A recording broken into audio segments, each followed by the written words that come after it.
Sanggar Asmoro Bangun ini sebenarnya sudah lama sekali berdirinya. Tetapi dulu namanya Pendowo Limo. Itu didirikan oleh namanya Mbah Serun, kira-kira tahun 1900. Mengapa dipilih namanya Pendowo Limo? Karena pada waktu itu cerita yang dikenal oleh masyarakat adalah cerita Purwa, jadi cerita Mahabharata. Di dalam cerita Mahabharata itu tokoh yang terkenal atau lakonnya adalah Pandawa, makanya sanggarnya dinamakan Pandawa Lima. Kemudian Mbah Serun dilanjutkan oleh era yang kedua, namanya Mbah Kiman, itu tetap dengan nama yang sama. Kemudian generasi yang ketiga, Mbah Karimun, itu kira-kira 1940 sekian gitu, itu beralih nama menjadi Asmoro Bangun karena Mbah Karimun ingin mengangkat tentang cerita Panji. Dalam cerita Panji, Asmoro Bangun adalah tokoh lakon atau tokoh sentral dalam cerita tersebut, makanya namanya menjadi Asmoro Bangun itu sampai sekarang.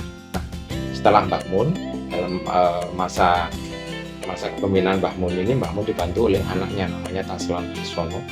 Kemudian setelah itu Taslan ini meninggal lebih dulu tahun 92. Kemudian diteruskan oleh Mbah Mun dibantu oleh anak-anaknya Pak Taslan, yaitu termasuk saya, Antoyo gitu. Nah, dulu sanggar ini tidak mempunyai sanggar, tetapi sebuah perkumpulan yang diadakan di rumah begitu. Kemudian pada tahun 78 kami itu dipilih menjadi Duta Seni Jawa Timur, pentas ke Jakarta selama 1 bulan.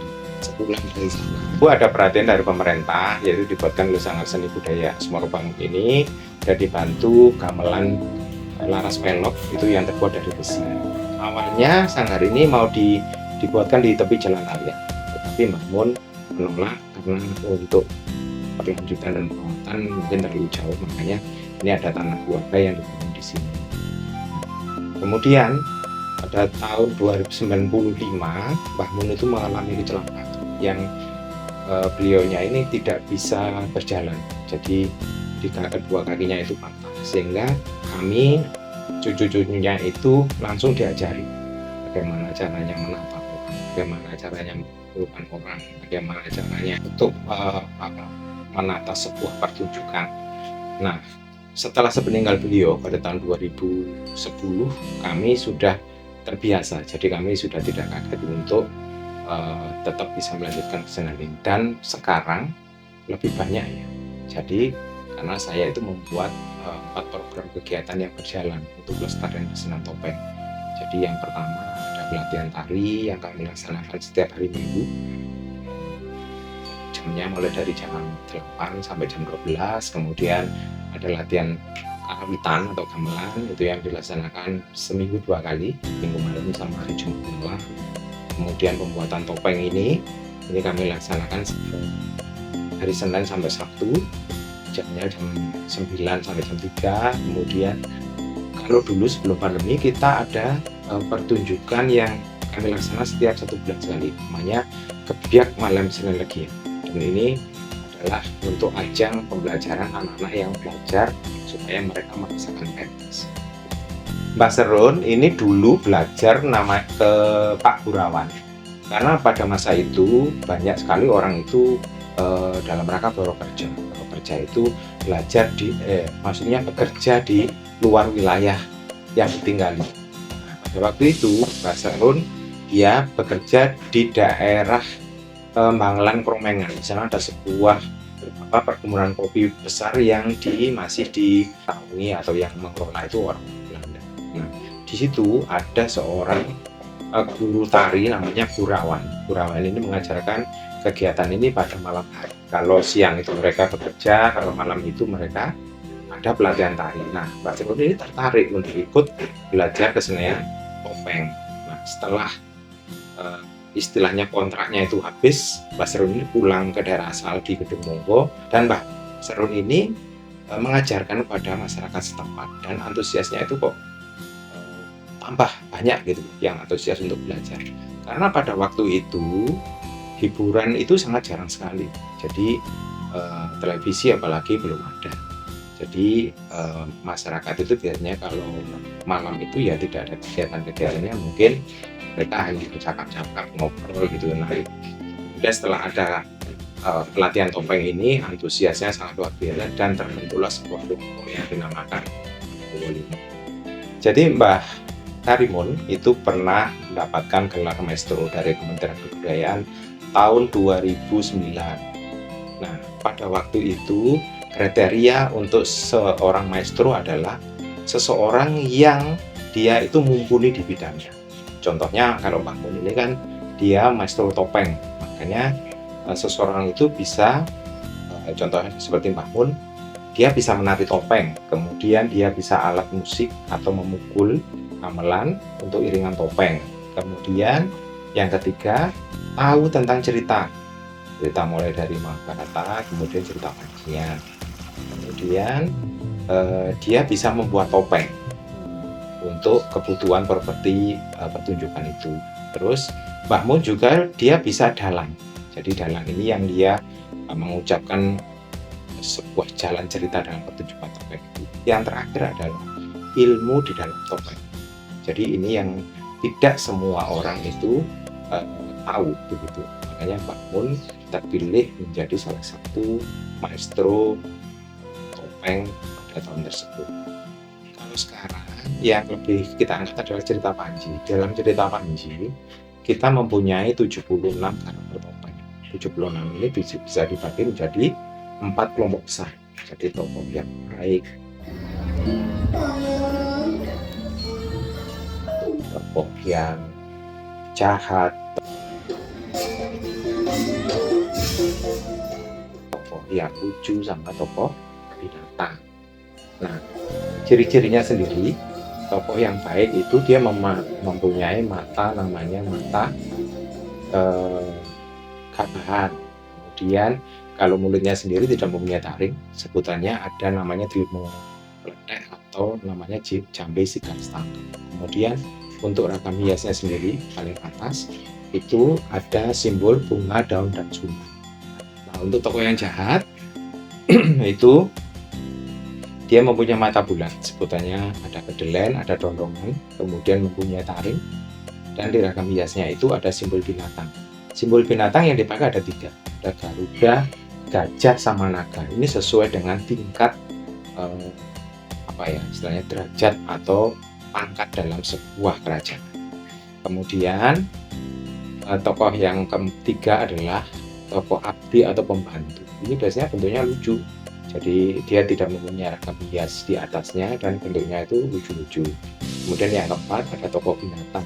Tokoh binatang ini yang dipakai dalam cerita Panji cuman ada 5. Nah, tidak semua binatang yang dipakai. Contohnya ada lembu kumarang, laler ijo, loko taung, kemudian celeng serenggi, kemudian ikan badarkan sisir ijo. Itu. Nah, untuk membedakan tokoh ini dia jahat dan baik bukan dari warnanya, tetapi dari bentuk karakter tokoh itu sendiri.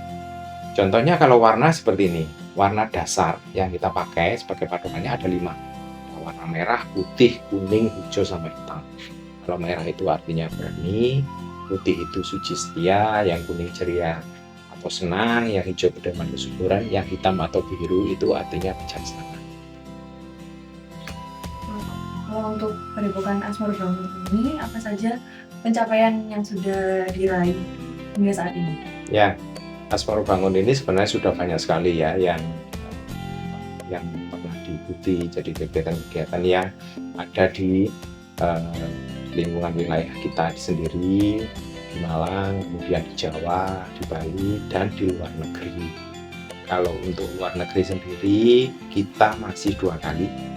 Jadi tahun 2013 kita mengikuti kegiatan Festival Panji se-Asia Tenggara yang diadakan di Bangkok, Thailand. Kemudian tahun 2016 kita mengikuti kegiatan Wonderful Indonesia yang ada di Moskow, Rusia. Kemudian tahun 2017 saya membantu pemerintah Kabupaten Malang mendapatkan rekor muri dunia. Pada waktu itu pertunjukan tari topeng Kapang sebanyak 5.015 anak. Dan juga masih banyak lagi. Jadi untuk kegiatan-kegiatan yang sifatnya internasional yang ada di wilayah kita sering mengikuti. Warna hitam atau biru itu artinya bijaksana. Jadi untuk membedakan jahat dan baiknya bukan dari arti warnanya, tetapi dari bentuk karakter tokoh tersebut. Mungkin ini pertanyaannya menuju ke Pak Handoyo sendiri. Oke. Ini gimana Pak rasanya menjadi generasi kelima ya? Ya. Yang membawa warisan topeng. Ya. Perasaannya. Kalau saya itu sangat senang sekali.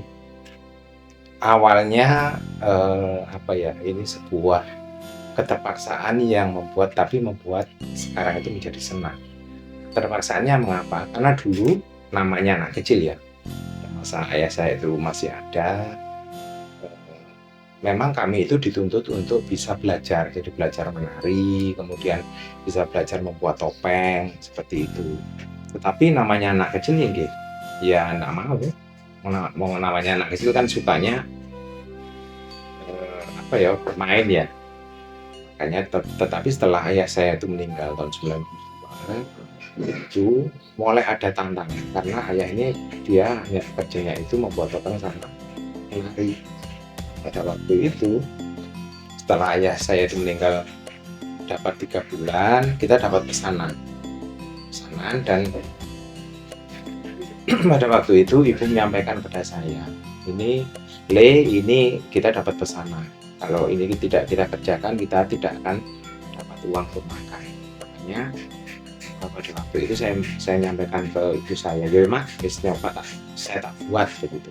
Tetapi atas panduannya Mbah Mun, itu saya itu kok bisa membuat begitu. Itu awal membuat itu saya senang, ternyata saya bisa membuat topeng. Dan ini semua terus itu saya lakukan terus menerus sehingga saya itu bisa membuat topeng sama sekalian belajar menarinya gitu. Nah, kemudian lambat laun itu kan namanya kesenian itu kan pasti ada pasang surutnya.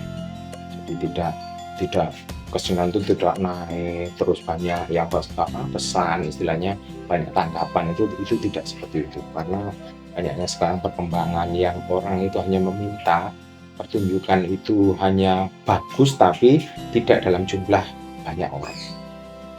Kalau di wayang topeng kan paling enggak pertunjukan itu paling enggak 50 orang untuk sebuah pertunjukan bisa sampai mati. Soalnya itu sekarang sudah mulai sangat berkurang. Maka dari situ saya itu melihat bagaimana jeripayah jadi kakek, kemudian bapak saya itu mau meneruskan kesenian, walaupun untuk makan saja itu susah, tapi untuk kesenian, untuk memenuhi kesenian itu mereka mau menggadaikan apa saja, menggadaikan misalkan sawah itu kan untuk memenuhi itu. Nah, saya melihat dari itu kok besar sekali ya kalau keseniannya tidak dilanjutkan. Makanya itu sampai sekarang saya menanamkan kepada anak-anak saya, pada generasi yang ini, bahwa kesenian ini ya kesenian menurut saya kesenian yang bagus dan wajib diteruskan. Kalau saya sendiri bergelut di bidang ini, saya sangat suka gitu. Jadi memang tidak ada, kalau sekarang tidak ada keterpaksaan, karena sekarang itu bisa menjadi mata pencaharian yang menurut saya itu ya lebih dari cukup lah untuk hidup. Jadi kalau harapan saya berkeinginan bahwa mungkin 50 atau 100 tahun lagi atau mungkin lebih dari itu kesenian topeng yang ada di Dukuh Fromungo ini tidak mati. Makanya saya terus membuat regenerasi yang terus menerus supaya ini bisa berjalan dengan baik sesuai dengan apa yang saya inginkan. Nah, kemudian untuk anak-anak muda sekarang mungkin alangkah baiknya kalau anak-anak itu mengenal kebudayaan yang ada di daerahnya masing-masing, karena sebuah tontonan itu sebuah tuntunan atau pembelajaran hidup yang contohkan oleh kita pada zaman dahulu kepada anak-anak sekarang melalui seni pertunjukan. Begitu, alangkah baiknya kalau anak-anak itu mau mengenal apalagi belajar budaya yang kita miliki.